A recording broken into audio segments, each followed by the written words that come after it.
Lewis and Clark State Historic Site is celebrating 20 years.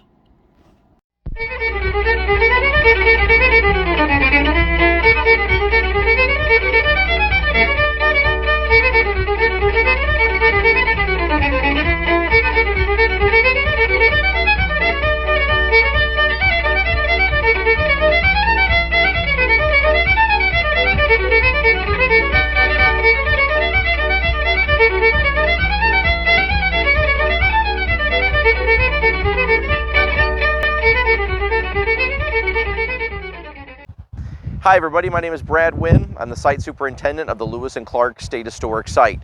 As a part of our continuing series this year marking the 20th anniversary of the opening of the Interpretive Center, I'm standing with you today at the George R. Arnold Recreational Area. For those of you who don't know, Dr. George Arnold was one of the founding members of the Lewis and Clark Society of America and was instrumental in the securing of the funds that would make our Interpretive Center possible. I remember our first meeting with George, or my first meeting with George, just behind me here when I was out using a brush hog before the Interpretive Center was even open. I was driving the tractor and this man drove right into the middle of the field just as an opportunity to stop and say hello, and how excited he was to see that we were finally getting this Interpretive Center under construction. And I remember being particularly impressed about the amount of support that I was already seeing from the community. We're showing you today an interview that was conducted by past President Don Hastings with George Arnold during the bicentennial, retelling some of those stories about the early days of the Lewis and Clark Society and how excited he was to see the bicentennial and our Interpretive Center finally here. So join us and let's take a look at some of those interviews. We're in Camp River du Bois, Lewis and Clark State Historic Site. It's Tuesday the 11th, and with us today is Dr. George Arnold. Dr. Arnold was a longtime leader of the Lewis and Clark Society of America. Back in 1988 to about 1991, George served as the organization's vice president, and from about 1992 to about 1999, George was this organization's president. George, why don't we talk about the period when you were president and what your objectives were for the society and for the site. What were you trying to accomplish? I wanted to, by the way, I had some background in tourism, and one of my duties with the university was to spend part of my time promoting tourism. That was an official assignment. So I was aware of the opportunities in tourism. And when I saw the federal brochure on the Lewis and Clark National Trail, and when that brochure said we have site number 1, that's when I went into action. And I don't know why nobody else emphasized it, but evidently I was the first one to really yell loudly as I could, "We're number 1." and I'm grateful that a lot of people began to listen, including Senator Sam Vidal-Bean, Senator Evan Bowles, State Senator Bowles, Congressman Costello, and Governor Jim Edgar. In terms of the development of the society, we understand that, say, prior to about 1985, it was principally a social organization, and from about 1985 to the development of the Interpretive Center, say 2000, it was pretty much an activist organization. So this was largely the period that you either served or as its vice president or its president. Can you talk a little bit about how the society transformed itself from this prior social organization to an activist organization? Do you remember anything about that period? Well, it was extremely important that one of our members, I think it was Everett Sparks, one of our members noticed a small sign, maybe 18 inches long and 12 inches high, and I think it was on a telephone pole near the highway, It said land for sale. And of course, there was Everett that brought it up before our society and said, we ought to get busy, we ought to investigate. Because one of our problems was that we didn't have any place suitable to build a building, except the monument, which of course was flooded every time the Mississippi River came up. And the monument was all stone, it could take that kind of flooding. But nobody in his right mind would build a building for occupancy down there which was subject to floods. We had no place to build a building until this land was for sale on the dry side of the levee. And this was one of the heirs of the Gillums, a lady named Ruth Duncan from Kentucky, who said the land was zoned for industrial development. She didn't want that, and she reduced the price and sold it to us for $125,000. She helped us out, actually. She was glad to make the sale. And once we had the place for the building, once we began to say that we were number one, then of course we began to look toward an interpretive center. Well, somehow a very powerfully tight-knit group surfaced. I mean, it's my understanding from this period that people pledged CDs to buy this land, that people mortgaged homes. I can't imagine that this might be done today. How did such a cohesive, dedicated, focused group emerge?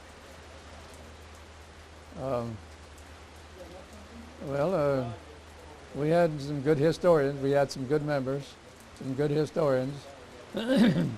Bob Coulter was the president, and he was alert enough to make plans to buy the land. And then I did help them acquire the land. I was the one that went with Lucille Rich over to see the salesman. We went all the way over to St. Jacob to see the salesman for the land. And the only treasury we had, effectively, was one consisting of $1,000 contributions from the members. We promised people who paid us $1,000 into our treasury, we promised those people that we'd put their names on a bronze plaque on the Interpretive Center when it was built. And I don't know, there must have been about 10 people who made contributions. So we had money to make a down payment out of that. Down payment on $125,000 purchase. Next, we began to look for federal help. We contacted the National Park Service, and we were pleased that they wanted to help us.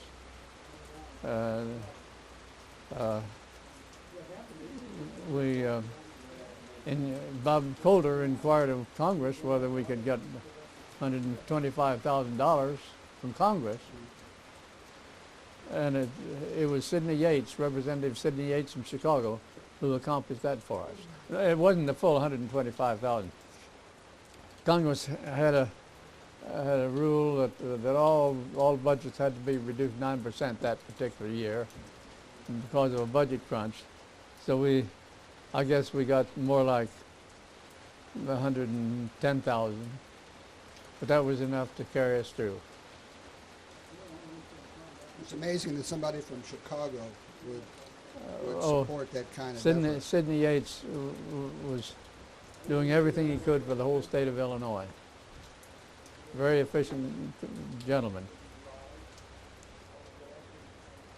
I guess once the land was acquired, then the discussion naturally involved in terms of some kind of public facility. Is there anything behind the development of how the Interpretive Center concept evolved? How did we go from?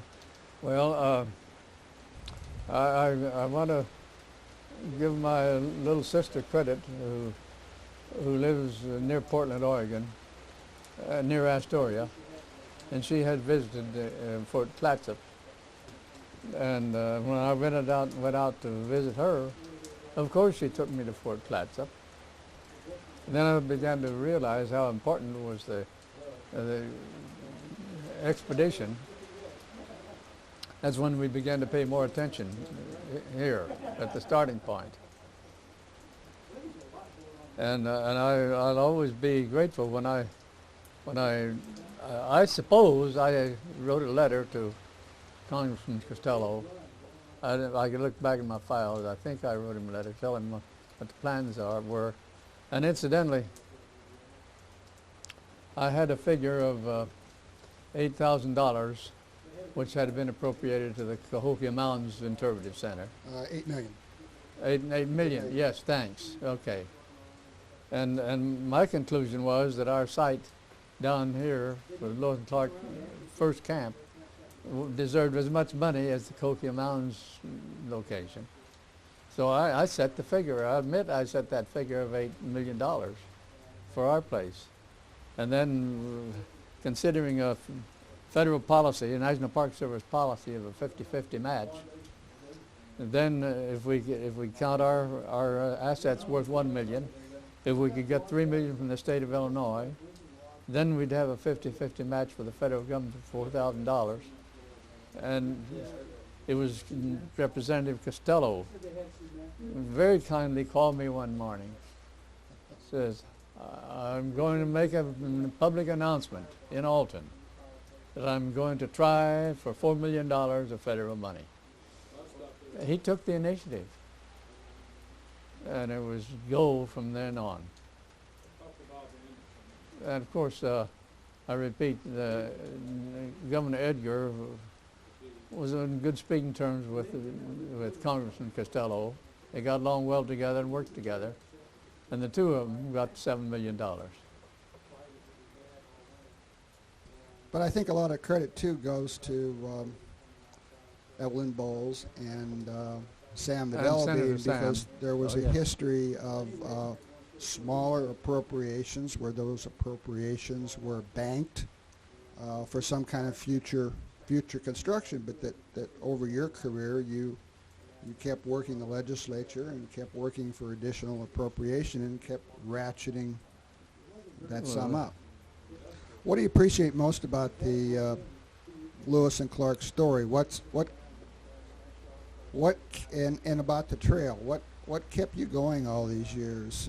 There was a lot of setbacks. There were many times when it was like, we just don't know how we're going to do this. What kept you plugging? Well, it wasn't the trail itself out west that interested me, except that I felt Illinois had better catch up.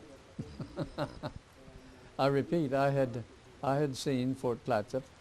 It was a wonderful place and it's a national monument. Somehow they got it designated early in the game as a national monument. That's a beautiful interpretive center, and they built the Fort Clatsop within easy walking distance of the interpretive center. Beautiful location along the Columbia River. Well, that was my best hope, that we could have something like Fort Clatsop. And I had begun to visit the sites between here and there, like Fort Mandan. I enjoyed a stop at Fort Mandan. I went to Great Falls a time or two and so forth. And I heard about commissions in the western states, Lewis and Clark commissions, Lewis and Clark buildings, Lewis and Clark plans. But Illinois had nothing except our society. And I knew we had to, I knew Illinois was one of the best states for appropriating money for tourism, though most of the money went to Chicago. I knew there was, and I investigated and found out that Illinois was and is the most populous state on the route of the Lewis and Clark expedition. and it concluded with it being the most populous, it ought to be the wealthiest state. Illinois was in position to build a good interpretive center. And I even put that in writing to Mr. Costello and Governor Edgar. And told the architects that. And when they started construction, they wrote back to me and said, it will be the best on the Lewis and Clark Trail. I hope that's true. I think it's certainly one of the best. Yeah, yeah. And in looking around you, I think you got your dream. I think you're in something very similar to Clatsop. Well, and we're grateful to Bob Coomer of Historic Preservation for insisting on building this camp. What else what would you ask? Oh, I just maybe some more time-specific things. You know, if you could just put some of the. Most of the people who see this video won't know very much about this part of the story. So if you can be a little more time-specific about when something happened. I know I was struck yesterday when we were talking about the fact that people put their homes up for mortgage. You know, when was that? What bank did you go to? Who was the banker you were talking to? And what the heck did it feel like when you were, what was going through your stomach when you signed away like that? Well, I remember that specifically. Well, the Bank of Edwardsville is a rather wealthy bank, and it's community oriented. And when we wanted to borrow some money, we actually to make the down payment, I believe it was, we wanted to borrow some money. We went to the Bank of Edwardsville, and they said, if you borrow it outright, the interest is such and such. If you give us some security, the interest will be 1% less. And this is, I think this may be the first time I've really recited this, that I already had a deposit in the Bank of Edwardsville. And all I did was sign over that deposit as a guarantee for payment of the Lewis and Clark debt. And that, I don't know that other people mortgaged their homes, but at least I did provide that service.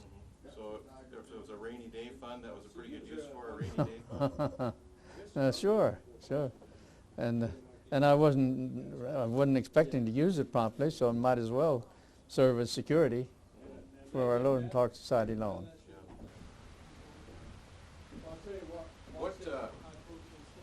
What's your interest in Lewis and Clark? You have an interest in historic preservation and in tourism. What brought you to the Lewis and Clark story? Well, it was their competence, of course. It was a wonderful achievement. And I give President Jefferson tremendous credit for looking ahead in those days. It's just like a magic story, the whole expedition.